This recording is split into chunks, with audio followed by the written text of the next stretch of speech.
My name is Leah Martinson. For those of you who don't know me, I'm the Executive Director at the Texas Alliance of Groundwater Districts. One of the silver linings in the past 8 months has been that we've swiftly adapted to all these online technologies that perhaps we hadn't fully embraced before.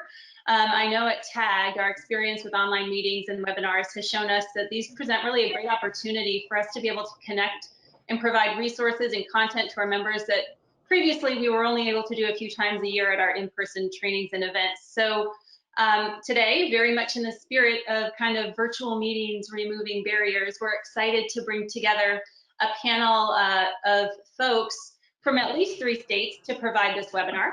And we even have audience members from, I think, a few other states. So this group of exceptional presenters is going to be sharing information on a new web application being developed called OpenET. Its goal is to enable water users and water managers to accurately track water consumption by crops and other vegetation using data from satellites and weather stations. So joining us and on camera now, we've got Cameron Turner, manager of the Agricultural Water Conservation Programs at the Texas Water Development Board. Also from TWDB, we have Antonio Delgado, who is an engineering specialist in the Agricultural Water Conservation Unit. Robin Grimm is the Senior Water Manager of Water Information Systems at EDF, the Environmental Defense Fund. She's based in California. Her work is currently focused on filling critical water information gaps to enable more sustainable land and water management practices across the Western US. We have Justin Huntington. He's a research professor of hydrology at the Desert Research Institute in Reno, Nevada. His research is focused on remote sensing, evapotranspiration, irrigation, drought, hydraulic modeling, and groundwater-dependent ecosystems. And also joining us is Forrest Melton. He is a senior research scientist with the NASA Ames Cooperative for Research in Earth Science and Technology. He's also with California State University, Monterey Bay, and serves as a program scientist for the NASA Western Water Applications Office and an associate program manager for the NASA Earth Science Applied Sciences Water Resource Program. That was a mouthful. Some great titles there.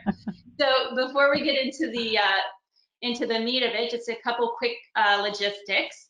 We're planning for about 45 minutes of presentation, followed by some time for questions, 10 to 15 minutes of questions.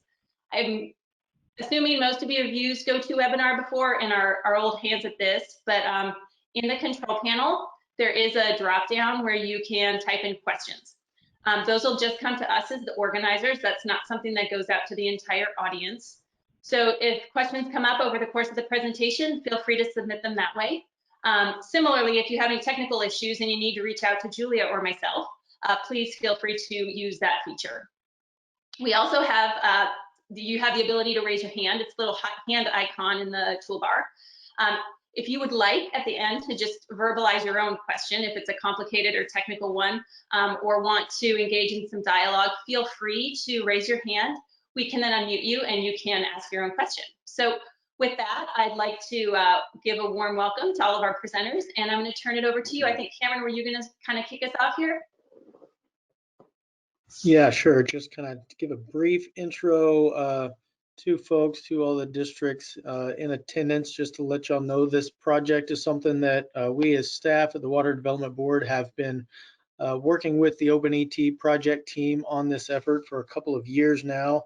Antonio Delgado primarily has been able to have the good fortune of going to some training opportunities and events hosted by the Desert Research Institute and other organizers, and we're hoping that this effort, and part of the reason that we've been engaged in it throughout the course of the past couple of years, is that we're hoping that it helps us to refine upon our irrigation water use estimates, as well as our irrigation demand projections, and potentially also refinement upon the groundwater availability models.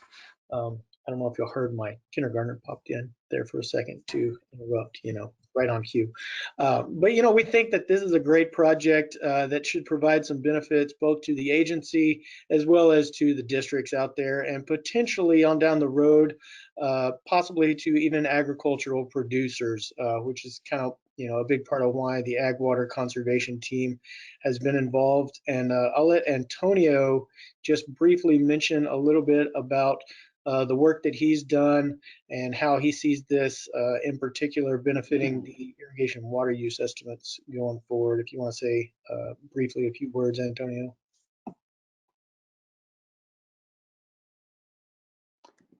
Yeah, as Cameron mentioned, he covered most of the points, but it's pretty incredible what this team's been able to accomplish in such a short time span, considering the user base spans several states. And I really appreciate that the OpenET platform asked the users what they needed before they built the platform, and their platform shows it. So thanks, guys. And I'll pass it back to you. Thanks, you guys. I think it's on to me. It's been a great opportunity to work with y'all, and you know, like Antonio said, there's been a lot of great progress here, and I know that you've got a aggressive timeline moving forward, and I think this is a timely opportunity to bring the groundwater districts into the fold to potentially see what they can do to help us QA/QC some of the data and move forward with some of those use cases.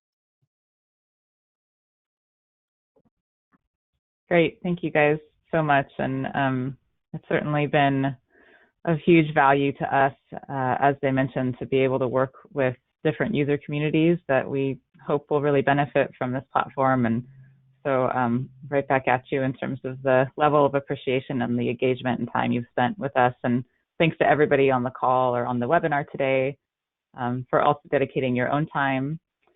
And we're going to go through a set of slides here. You'll hear from 4 of us, actually, myself and Forrest and Justin, and also Matt Bromley from the Desert Research Institute.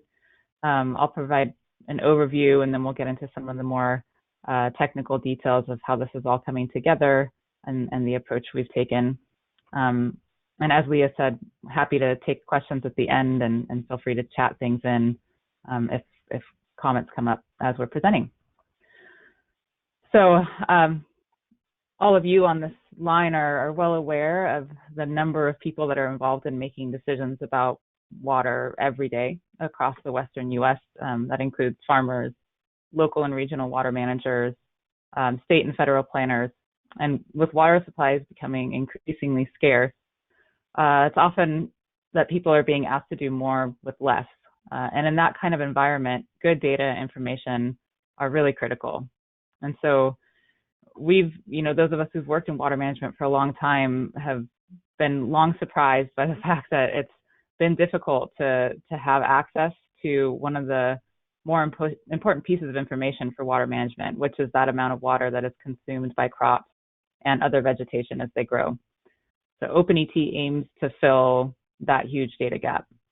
For the past 3 years, scientists from NASA, Environmental Defense Fund, the Desert Research Institute, USGS, USDA, along with many university partners and Google Earth Engine, and a web development firm, Habitat7, have all been working together to develop this web application that aims to enable improved water management in the Western United States by providing field-scale evapotranspiration data across 17 Western states. Evapotranspiration, just as a level set here, in case there's folks online who are less familiar with the term, is that process by which water evaporates from the land surface and transpires from plants. It can actually be thought of as the second largest component of it is the second largest component of the water cycle, and can be thought of as sort of the opposite of precipitation. Thanks to Justin Huntington for that analogy. It's water that leaves the land surface and goes back to the atmosphere. And so it's really a measure of the water that's truly lost to a local system then after it's been applied to the landscape. Whereas, other water may recharge a groundwater basin, run off to a local stream, those third and fourth bullets on the slide here.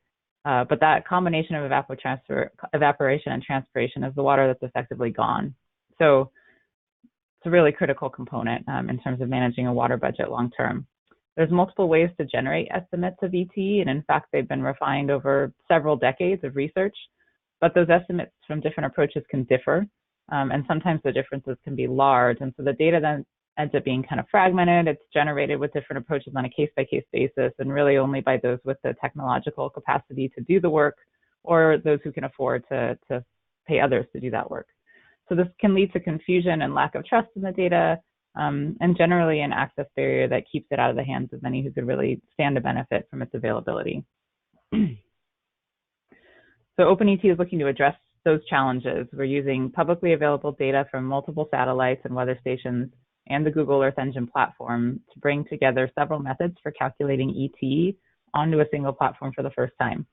So we brought the scientific community behind those different ET approaches together and are using best available science to make consistent, near real-time field-scale ET data easily accessible for the entire Western US.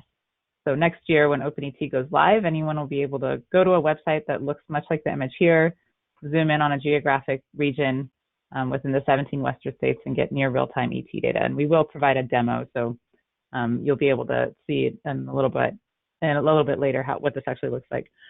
Excuse me. There's a lot of really exciting potential applications for OpenET.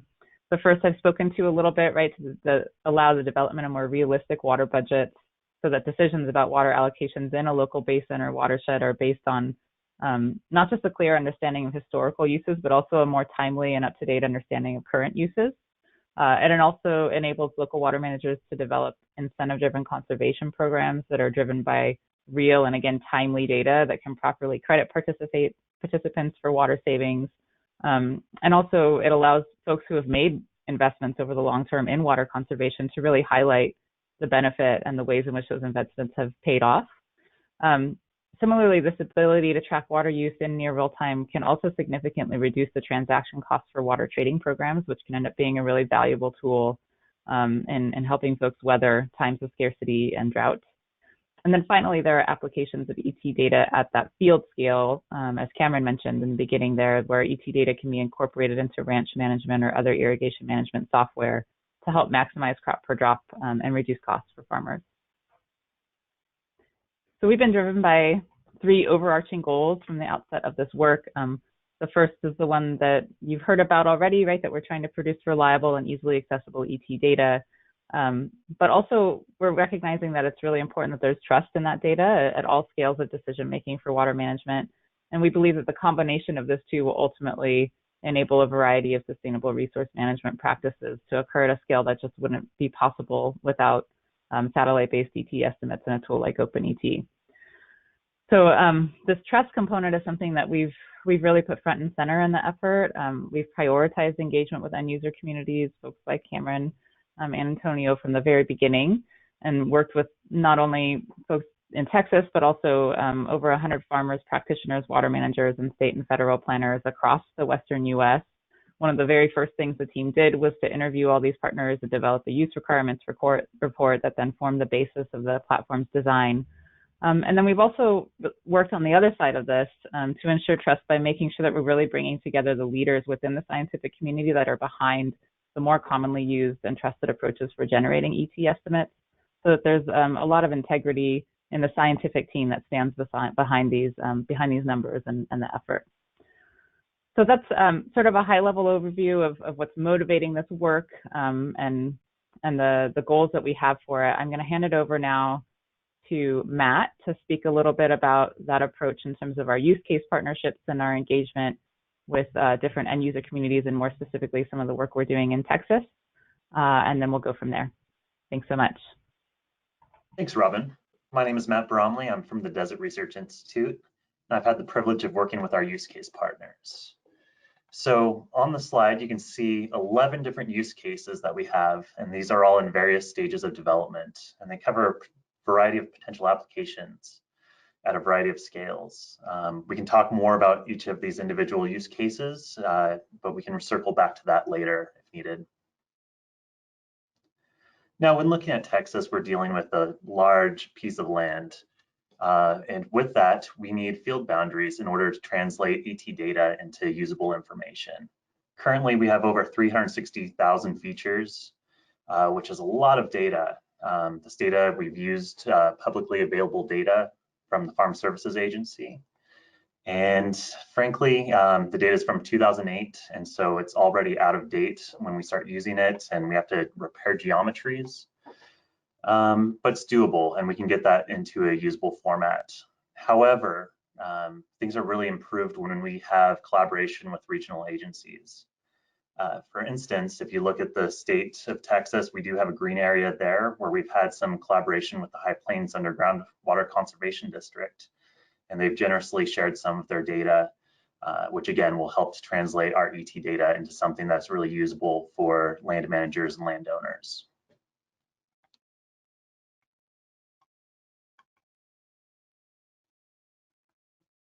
And with that, I'll go ahead and, I believe, hand it back to Robin.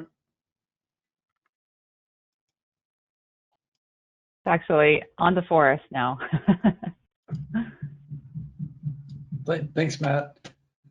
Let's see if there are drums in the background. It sounds like my son has decided to practice drums at this particular moment. So apologies if you hear that in the background. But so there's a whole, Matt mentioned a lot of the applications and use cases, and Antonio touched on this. What's been important about those use cases, that they really helped us drive the design and development of all aspects of OpenET, including the development of an application programming interface that will allow automated retrieval of data from the OpenET platform and allow integration with other applications. We recognize that for many water resources applications, ET data is most powerful when it's combined with other information. That's especially true for irrigation scheduling, where you want to account for the irrigation system type, soil texture information, distribution uniformity, salinity issues, production goals, all kinds of other information. So through the API, we've been testing integration of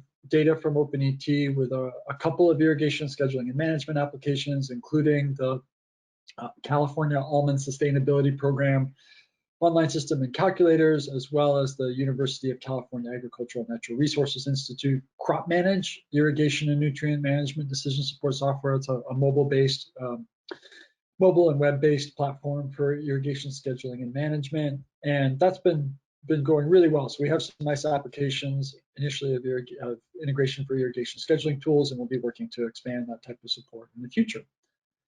In addition to the use cases, we've also formed working groups across the West with now over 100 participants and partners from agricultural organizations, state and federal and local water management organizations and agencies, conservation groups, consulting firms, and then also agri-tech, early and mid-stage startup companies, to help us refine and develop the requirements for access to data, as well as to provide input on the design of the platform.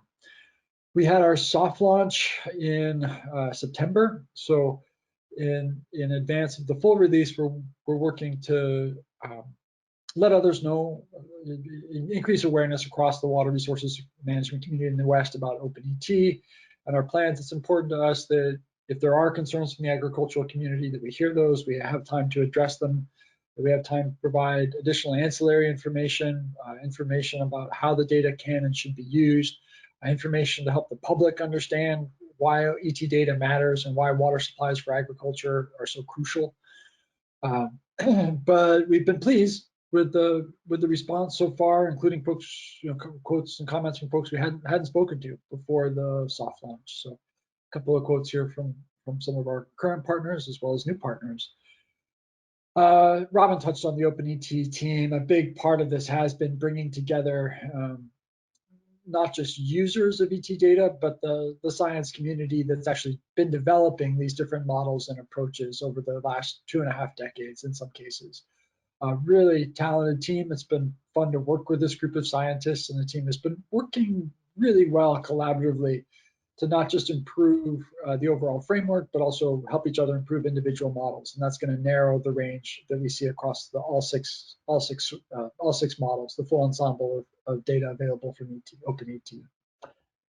Quick schematic, high-level overview of how OpenET works. Most important point here is that all of the inputs to OpenET are coming from publicly available sources. So we use publicly available satellite and meteorological data sets. Those are combined on Google's Earth Engine platform. This is a cloud-based platform that's really optimized for doing large-scale analysis on Earth observation data.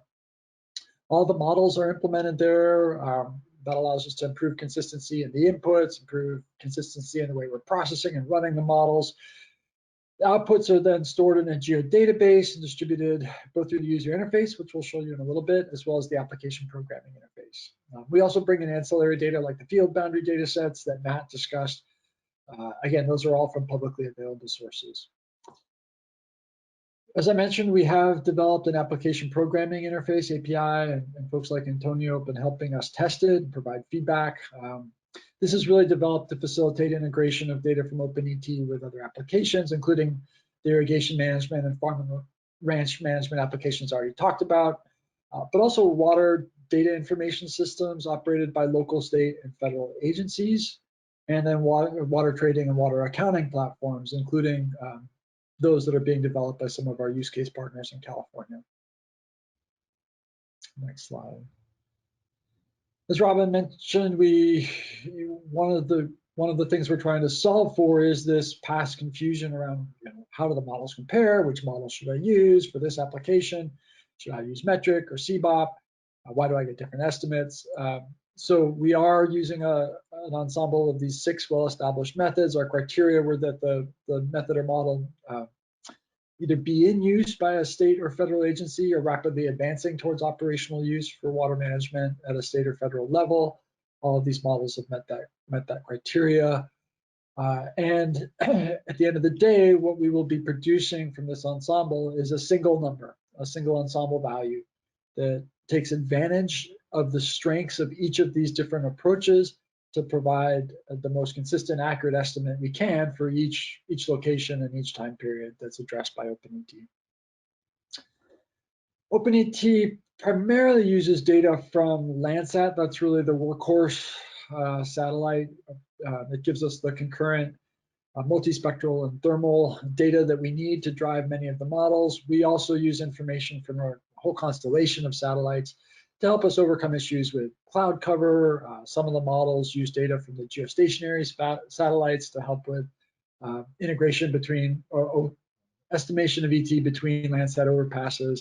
And then we're also working to bring in data from some of the European Space Agency missions, especially that Sentinel-2A and 2B, which gives us that really nice 20-meter data every 4 days. That can be really important for some of the irrigation scheduling applications. Next slide.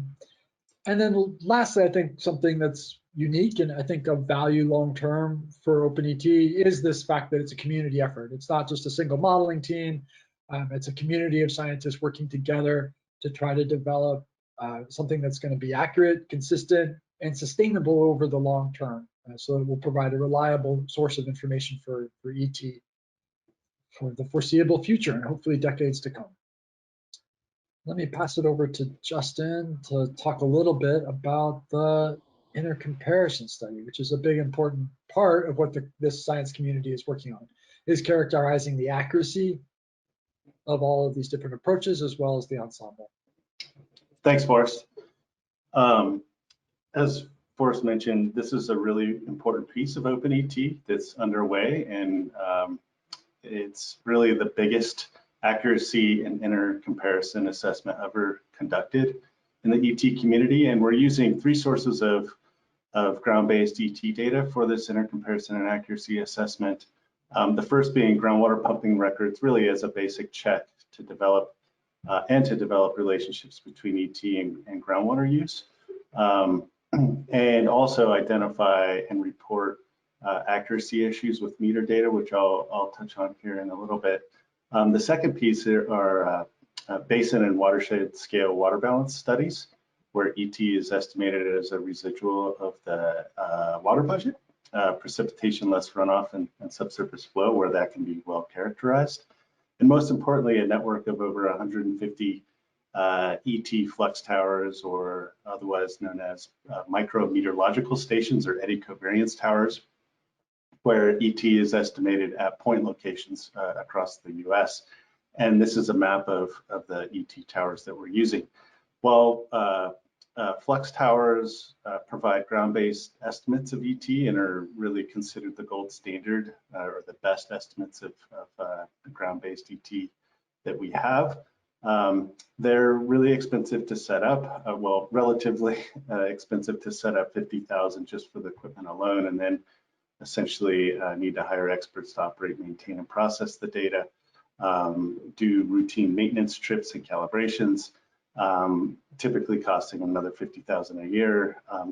And at the end of the day, these ET estimates only cover about 10 acres of ground, or representative of 10 acres of ground, and there's no long-term historical perspective, which is really why satellite data is a must. We have to be able to both scale in space and also time, be able to go all the way back to 1985 with Landsat to estimate long-term consumptive use and change over time, to come up with long-term groundwater use estimates and pumping and help support irrigation and water management.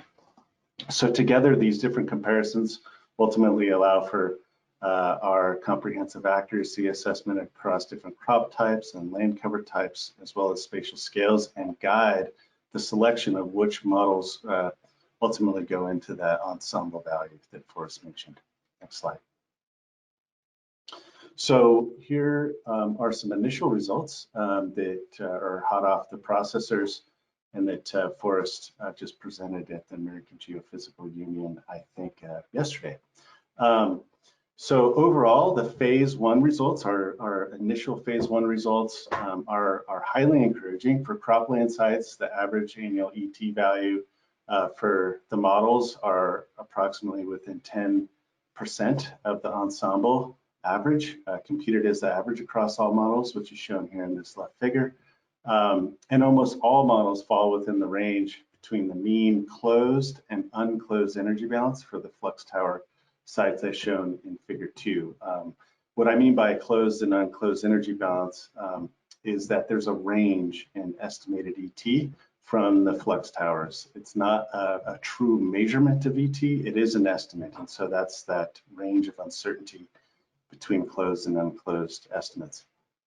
So key metrics, statistical metrics are shown in the table at the bottom, where the slope of the best fit line for all models is close to 1, indicating low bias, with the mean absolute error and root mean squared error values of 0.5 and 1 millimeters per day, and R-squared values between 0.8 and 0.91. In summary, these are really good statistical metrics, and we're really pleased with these results.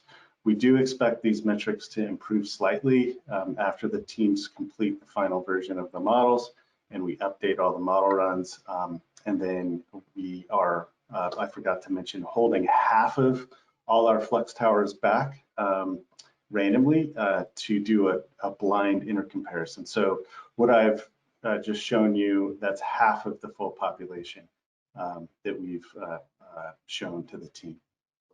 It's also important to note that none of these models are being tuned or calibrated to any of the sites.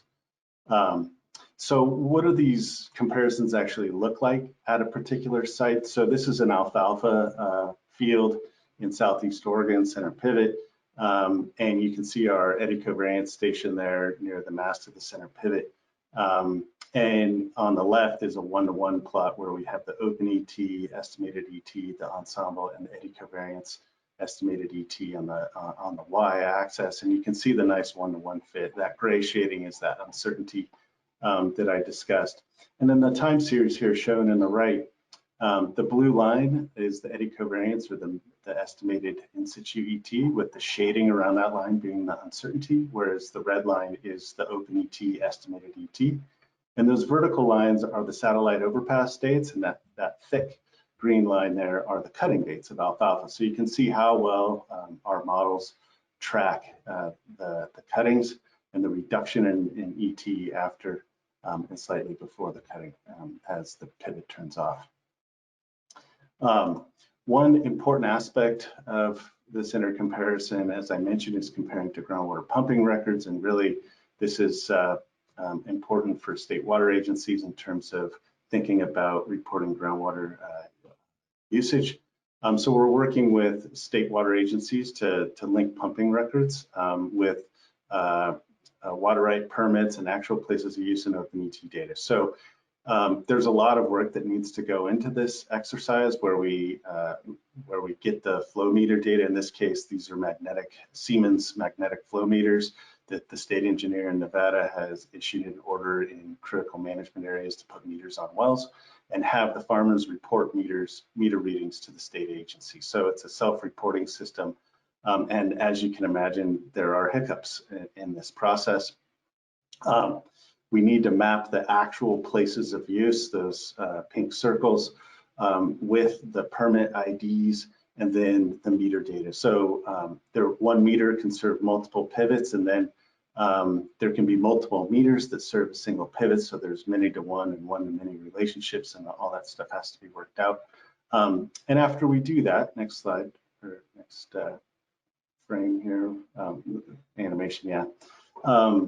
After we do that, we see some interesting results when we compare the OpenET estimates of ET less precipitation, which is shown on the X here as net ET, versus the pumping. And these teal colored squares are places in the database or estimates of pumping in the database that the state had flagged as suspicious. And sure enough, these particular fields, there was ET coming off the fields, but the meter either was just not reporting, or there was a hiccup in the reporting from the water user, or there was an issue with the database not reporting the right value. The green or the yellow triangles at the top are the historical estimates of crop ET that the state has made based on traditional potential ET crop coefficient approach that assumes well water conditions. And you can see that a lot of those estimates are high. Those are places where, or for fields where there was no pumping information available. So the state estimated the pumping based on this potential crop ET estimate. So in general, it's kind of what we would expect, where there's a lot of scatter, but in general, the pumping is about 20% higher than the net ET. And given these center pivots out here in Diamond Valley, Nevada, and the known efficiencies, that seemed pretty reasonable. But it's really useful to see graphs like this and to make these comparisons to QA/QC and flag issues in the database, and start to think about how state agencies will use ET information with respect to linking to pumping. Here are some key milestones for the next 6 months that the project is undertaking and well on our way, where here in January, we're ready to finalize intercomparison. And then we'll be holding a workshop, a virtual workshop in March, launch of the website and Data Explorer page in April, hosting online trainings and workshops the month after, and then ultimately launching the API, the application programming interface, where folks can have machine-to-machine data access to all the OpenET data, and then ultimately building out and launching the custom reporting interface, where users will be able to upload their own shapefile or their own field boundary and be able to pull OpenET data for their specific area of interest. So I think I will turn it over back to Forrest to do a little demo.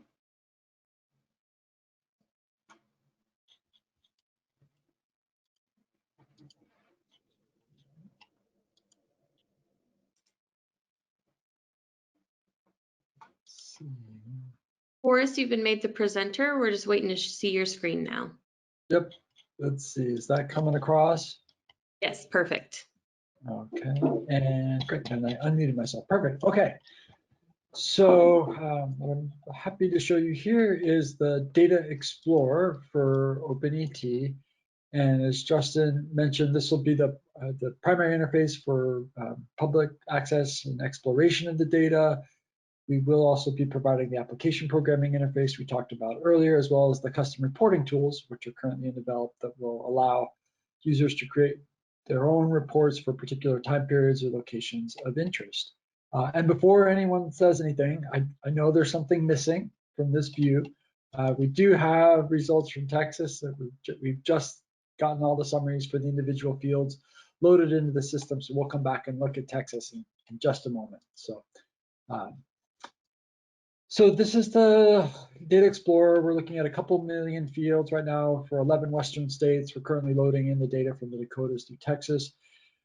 This is about 4 billion data points in our geodatabase by the time we're done, and we extend the data record all the way back to 1984, the start of the Landsat data record. We'll have over 100 billion data points in the geodatabase. So the team has worked hard to develop a system that can accommodate those volumes of data while still being very responsive.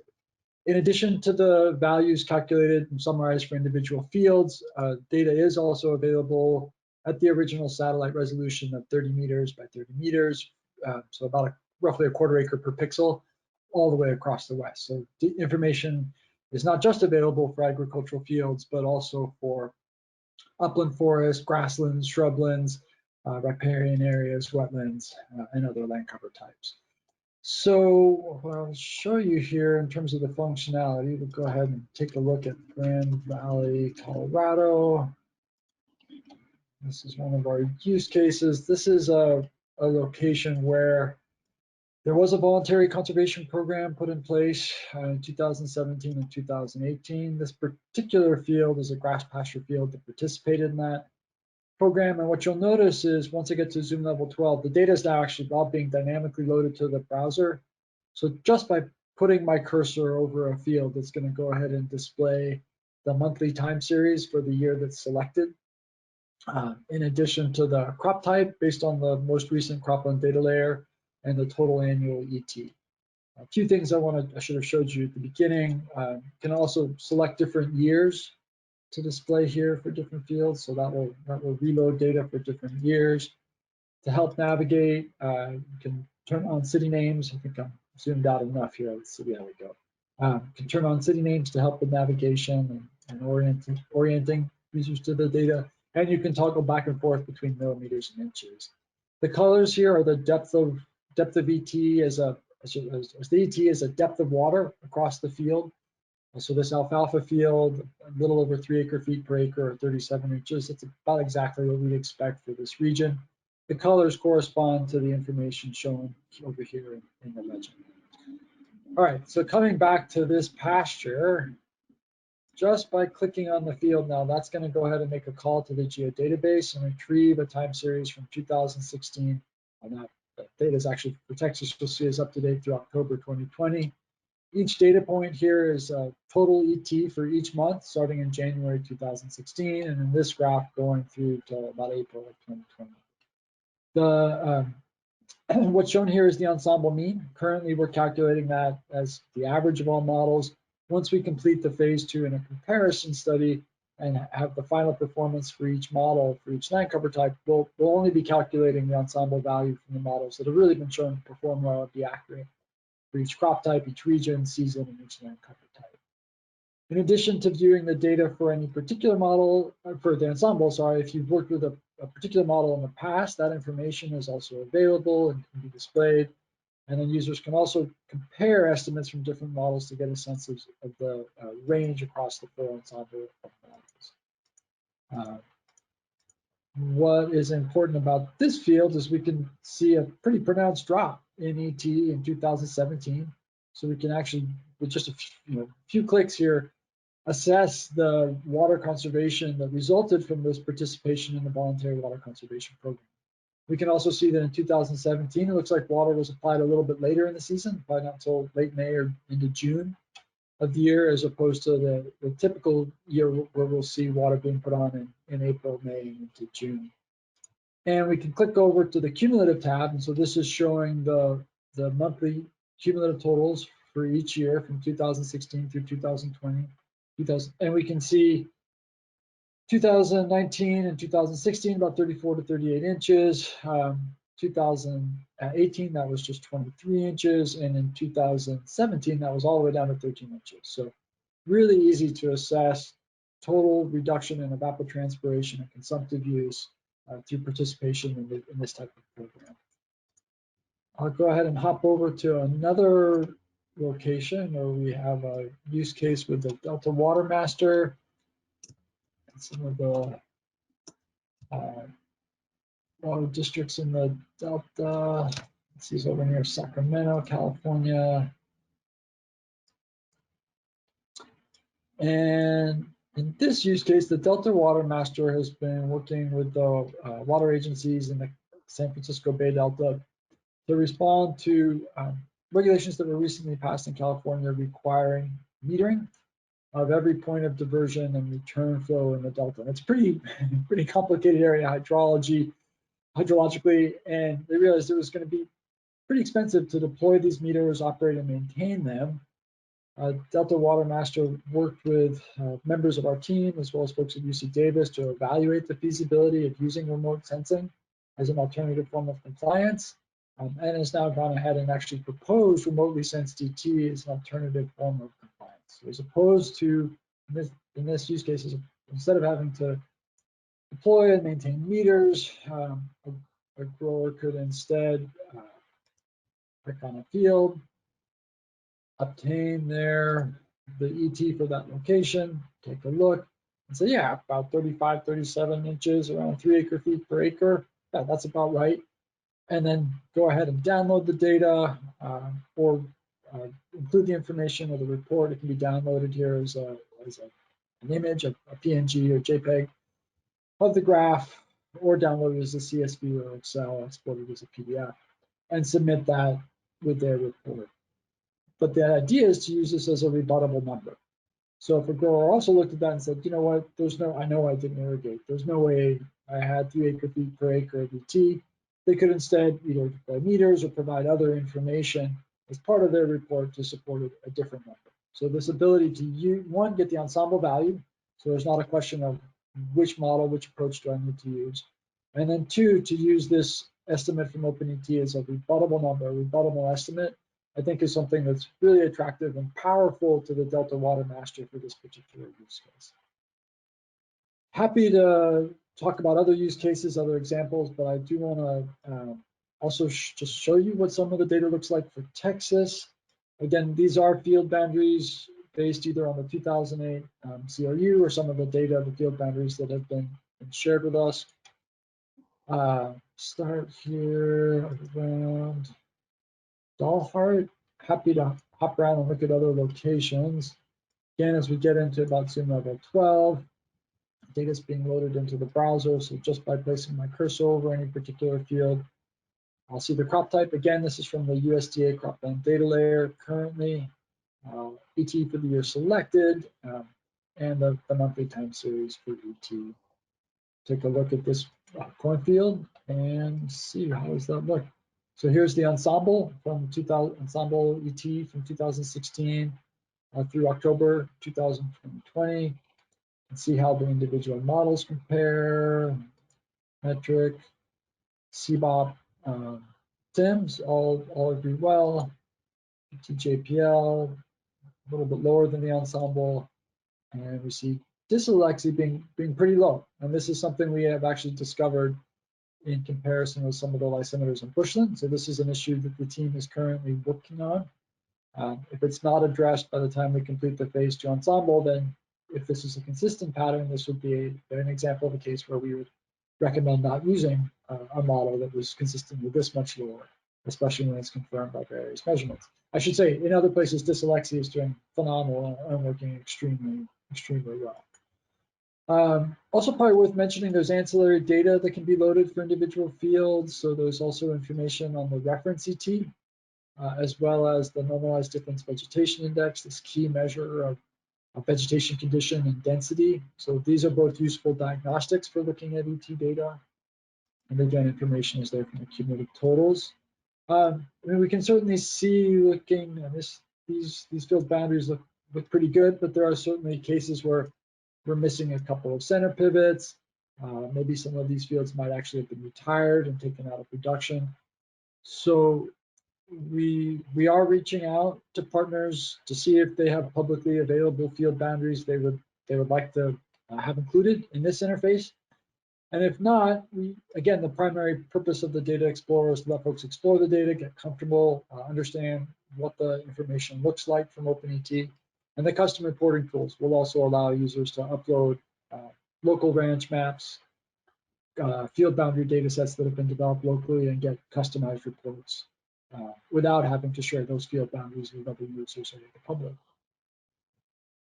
And I'll stop there. Happy to go and look at other locations that might be of interest. If anyone has a favorite location they'd like to look at, I'm happy to answer any questions.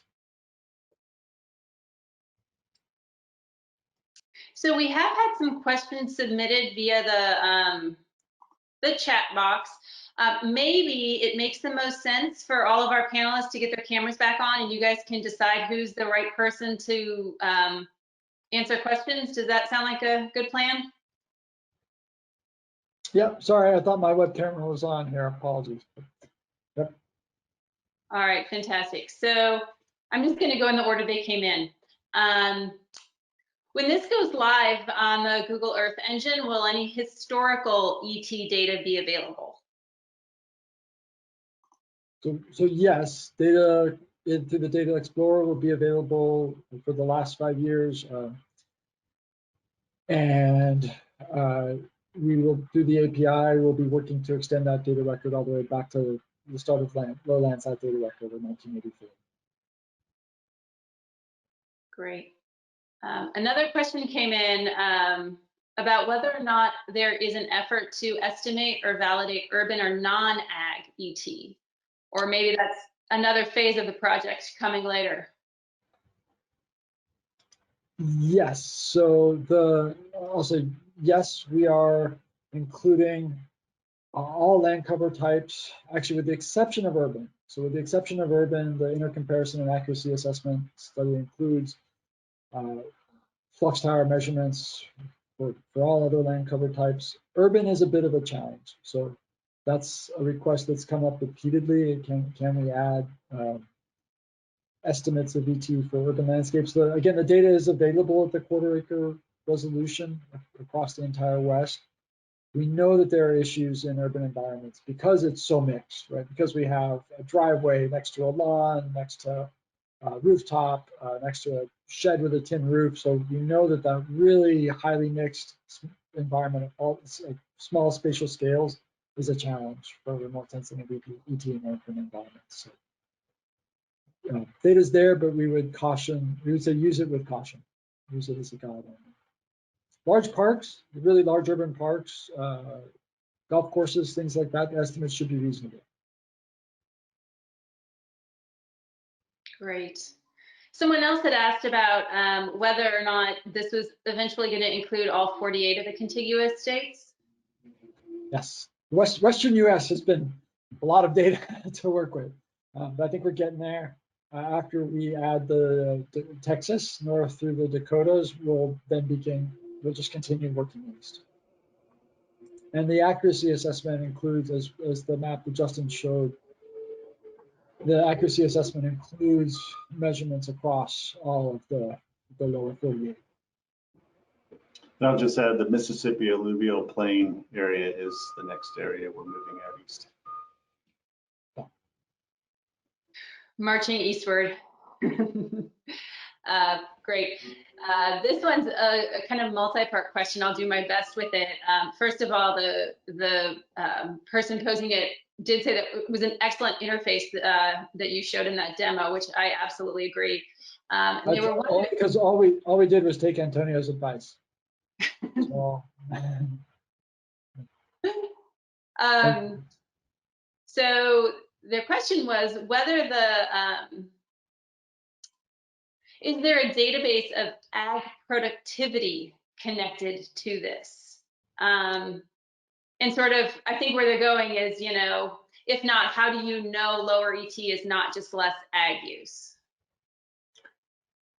I would say in general, we'd suspect where you see much lower ET but the same crop type, that might be an indication of potential differences in yield. We know that up to a point, for many crops, there's a close relationship between ET and yield. We do not have information on crop yields in the OpenET system currently, but I think I know folks are interested in looking at those relationships using this data. So where we have county scale yield data or even finer scale yield data, and start to look at aggregate patterns from OpenET much more easily than you ever could have done in the past. Yeah, and we do have a use case partnership that explicitly is incorporating data from OpenET, but also analyzing the impact that different irrigation decisions are having on yield, and sort of bringing that all together. So there are a few use case partnerships that are looking at that specifically, and hopefully we'll be able to sort of share some of those stories out. But of course, the answer will vary greatly depending on where you're at and what actions are being taken. But we are hopeful that more of those types of studies start being made possible. I should add also that the ET data that we're showing currently in the Data Explorer is total ET from all sources. So that includes ET from precipitation, ET from applied water, ET from access to shallow groundwater. In the near future, one of our priorities for next year is to add the information to make it possible to separate ET from precipitation from ET from applied water. So we will be adding that as an additional data layer in the future. I don't know if one of you maybe has a construction truck outside your house, or the garbage truck is going by, but we are picking that up. So a lot of great questions coming in. Question about the ensemble ET data and whether or not you're using equal weight when you produce that ensemble ET for the various systems you're using. And I think you touched on that when you saw an outlier, but barring that, I think, is it equal weight? Yes, currently it's just a straight average equal weight mean is what's being shown currently. As I mentioned, in the future, after we finish phase 2, we'll only be including models that are performing well, and we are considering use of a weighted mean in calculation of that final ensemble value. But though that decision will be informed by the results from this final blind phase 2 accuracy assessment. And will that be done on a smaller geographic scale? Like I think you mentioned with the one example you gave that apologies, it was performing really well everywhere else, but not so well in the one you pulled up in Texas. And so maybe that's if you do it weighted, it would be by region rather than across the board. Yes, for croplands in particular, where we have a lot more flux tower sites than we do from some of the other land cover types, I think we'll have enough information to potentially separate that geographically as well. So look at sort of the drier, more arid portions of the Southwest from, say, Washington, Idaho, Montana, Wyoming. So yes, we will account for geographies in that final analysis for cropland sites. Justin, anything to add on that topic? No, okay. And you can unmute if you've got something to say, or if the truck is bad. Got a tractor in the backyard, so I better go on mute. Oh, yeah, I've had one of these where the lawn mowing folks next door were going right by my office window. Couple more questions have come in. Is there a range of accuracy for the data? A range of accuracy. Do you want to bring that table up again, Robin? We could share that slide. So again, these are our initial results for croplands, but in general, we're seeing slopes really close to 1 of the best fit line, indication of pretty low bias error. Both the mean absolute errors and the root mean square errors for almost all models for the cropland sites is between about 0.5 millimeter to 1 millimeter per day. So I'm generally really encouraged. We will be calculating sort of final, I hope we have about a dozen different accuracy metrics that we'll be compiling as part of the phase 2 accuracy assessment, including expressing all of those values as a % error for different land cover types. But here you can see some of the slopes as one measure of likely expected overall bias, mean absolute error, root mean square error, R-squared values, and CBOP has actually already made some improvements. So right now with a range of about 0.81 to 0.92, we expect over the next 2 months, all of these, they're all pretty good already. We expect them to get even a little bit better over the next few months. But our targets, I'll just say our requirements from the user community from all of our working groups were daily data at an accuracy of plus or minus 25% or better, monthly data at an accuracy of plus or minus 20% or better, and seasonal or annual data at an accuracy of plus or minus 15% or better. Based on the results from phase one, we're increasingly confident we can meet all of those metrics for cropland sites. Great. Couple more came in. Is there a way to upload local ET, say from flux towers? Would that help regional ET computation? So we're not directly assimilating or calibrating against any local flux towers. So the models are all run using publicly available data. All of our results, there's no calibration that's part of any of these models. We've had a number of folks, so that's a great suggestion in terms of being able to upload local information. That's come up a number of times. So that's something we've talked about. If someone has a weather station on their farm or ranch, they want to pull in the wind speed data or the humidity data or calculate reference ET from a local agricultural weather station. So that is something we've considered. Because we're keeping all of the information on the day of satellite overpass, we could even do potentially custom local runs using the local meteorological data to help us interpolate between satellite estimates. So that's one of the future applications that's come up multiple times, and it's on our roadmap. So that's something we might look at adding as a functionality for the custom reporting tools. Anyone else want to chime in on that one? I've got at least one question. I haven't looked for any hands up yet. I'll just add that if folks do have local weather station data, in particular solar radiation, temperature, humidity, and wind speed, everything that we use to calculate what we call reference ET or potential ET, would be happy to integrate that information right now. We're right in the process of comparing gridded estimates of reference ET to the station data across the country using Agromet and in fact the High Plains Texas Mesonet. So we're developing bias correction factors between our gridded weather data and the station data. So if folks do have good located weather stations on irrigated fields in Texas, we'd be happy to ingest that and integrate it. Yeah, that's a good point, Justin. We are continuing to refine the bias correction for the gridded meteorological products we're using to calculate reference ET. So if folks do have information they'd like us to incorporate, this would be a great, really valuable time to share that with us. Fantastic. The last question I have right now, how does OpenET evaluate differences in the accuracy between like dense vegetation, such as row crops, and orchards with more bare soil exposed? So that's where we're using the flux tower measurements to help us characterize the accuracy. We do have we have a number of vineyard sites, we have a number of orchard sites, and we will be looking at the accuracies specifically for vineyards and orchards relative to various types of annual crops. So I think we now have over 50 agricultural sites, maybe getting closer to 60 agricultural sites with flux towers across the West. Great.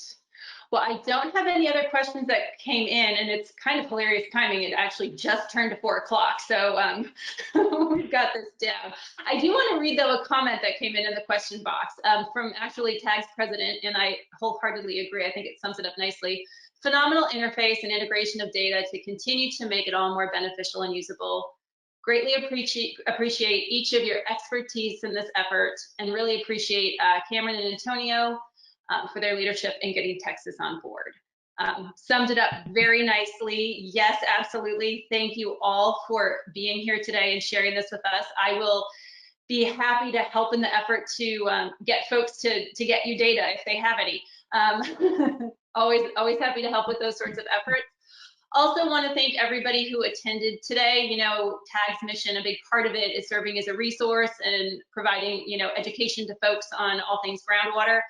And to that end, we hope to do some more webinars in the future. If you liked it, let me know. If you didn't like it, let me know. If you've got ideas, happy to hear them. So again, thank you.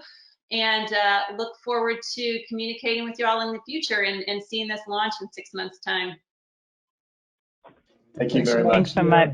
Thanks, And guys. if anyone has further questions or comments, definitely feel free to reach out. Cameron and Antonio know how to find us. You know how to find us. So we're happy to talk with folks if things come up. Absolutely, and we'll be making both the slides and the reporting available to folks after the fact as well. So, great. Thank you. Thanks so much, Good talking everybody. with everyone today. Thank you, Thanks for your everybody. time. Bye. Thanks all. Thank you. Bye.